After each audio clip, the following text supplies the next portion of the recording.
So this is the 5th expansion in 15 years, 46,000 square feet. Now this is not normal. The dirt. Not in our plants. No.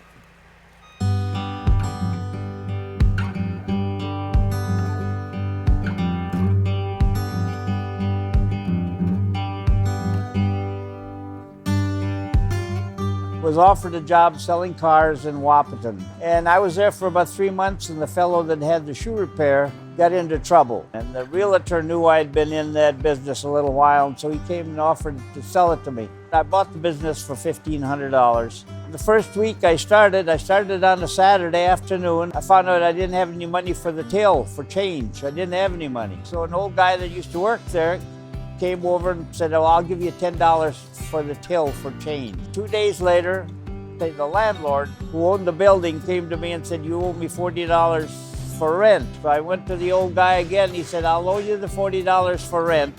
Now you owe me $50.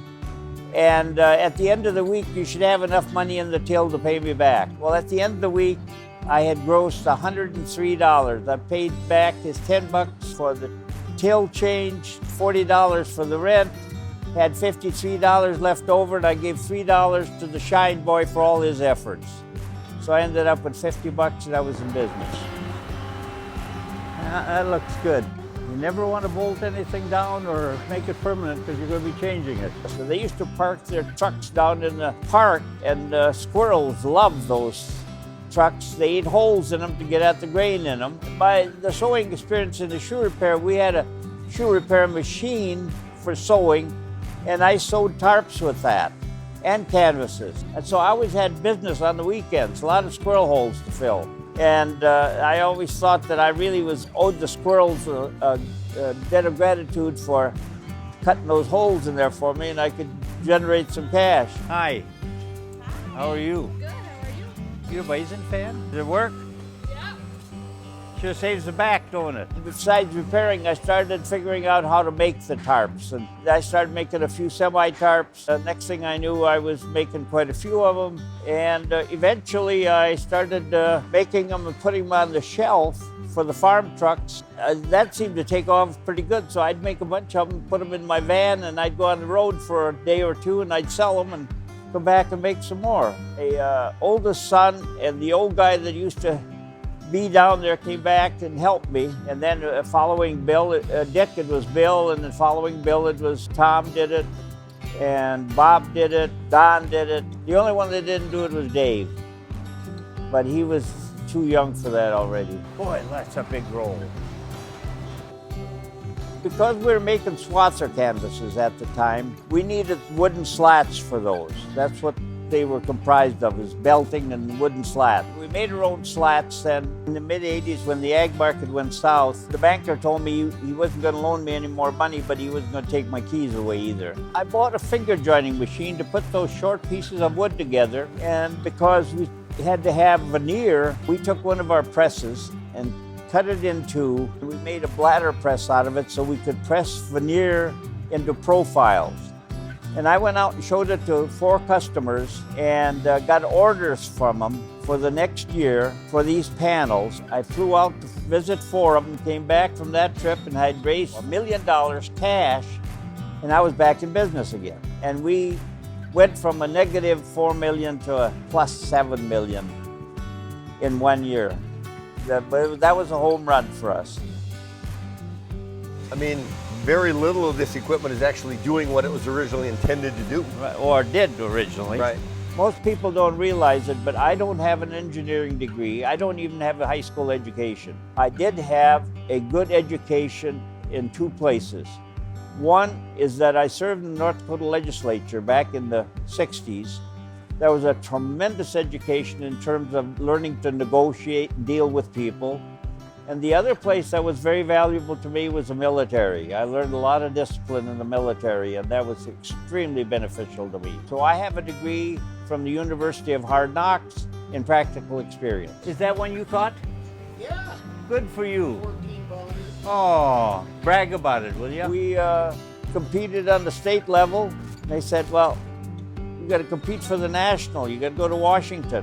We got interviewed, and next thing we know, they said, be prepared for an interview because you're going to be with the president and the vice president tomorrow, and you're going to get an award for being the top in the nation. And now the winner, Edward F. Shorma, Wapaton, North Dakota.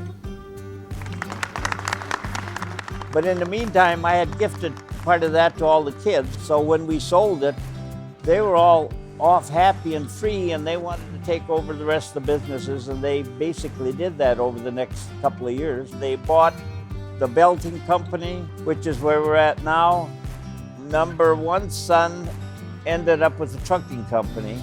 Number two son ended up with the tarp company. Number five son ended up running this, and Tom took it over after that. So I walked into the door on June 1st, 1980.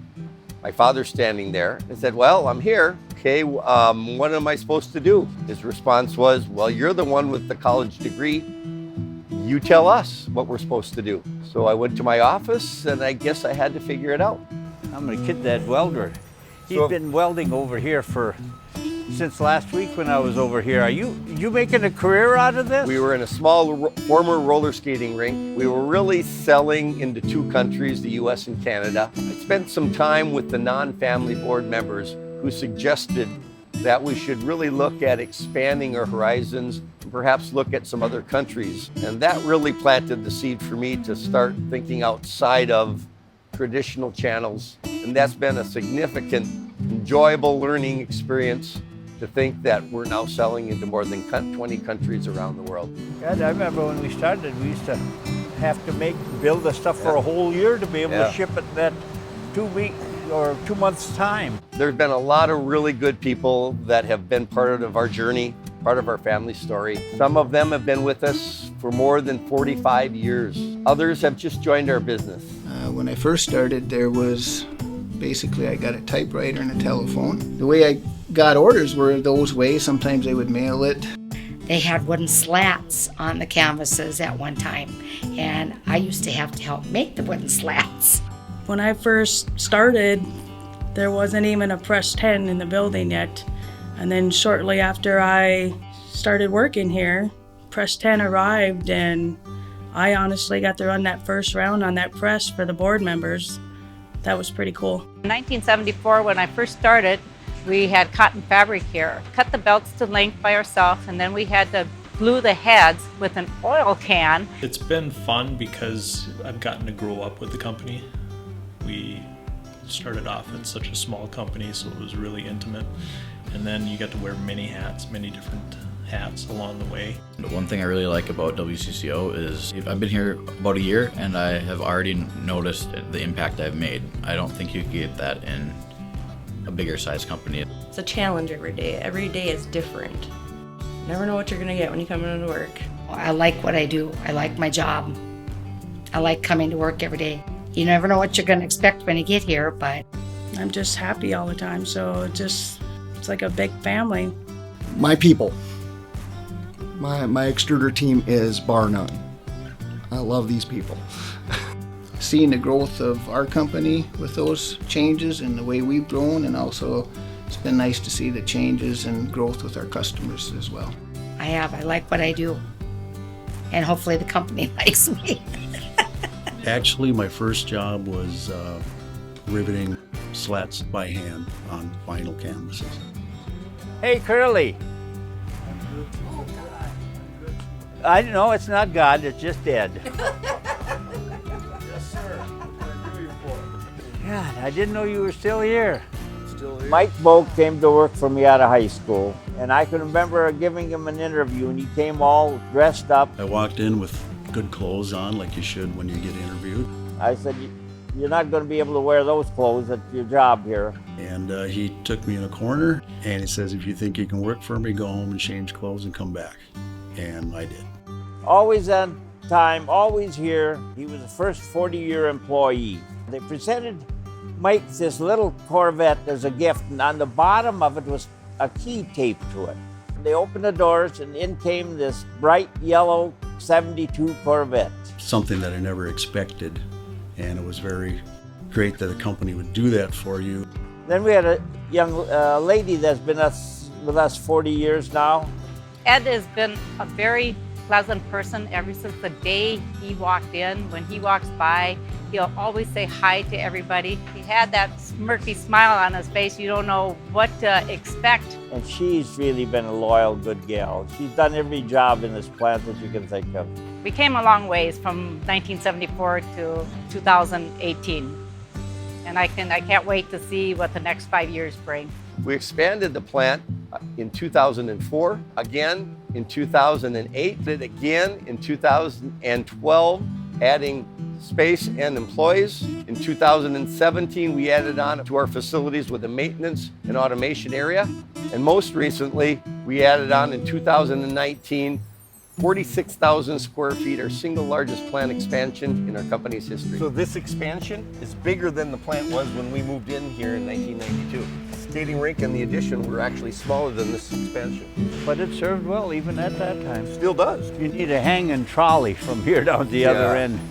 It really has been a journey from a small family-owned business, mom and pop, doing things primitively to rapid growth, expansions, don't bolt anything down. We've grown from simple raw materials and simple processes to really meeting the needs of our customers and evolving. We constantly innovate, find new materials, new processes, and try to raise the bar at everything that we do. That's why I love this place, because there's so much new technology coming in here, and I love that. I love being the cut ahead of the game. The biggest lesson that I can look back on in working for my father is never be satisfied. You can never rest and simply sit back and say that's good enough. I've always told people that I've never failed in my life.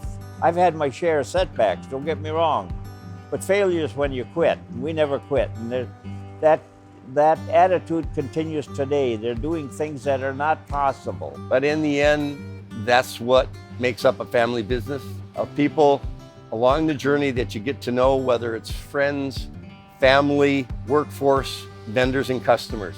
I just do like I do every day, time I come in here. I thank them for every time I see them and encourage them to stay committed, and we'll stay committed to them. So, and they've just been very loyal. I mean, people like their job here. It's a clean plant, it's well run, and we have good people here, and so you don't see too many leaving. Congratulations, I would say. We love you, you're super.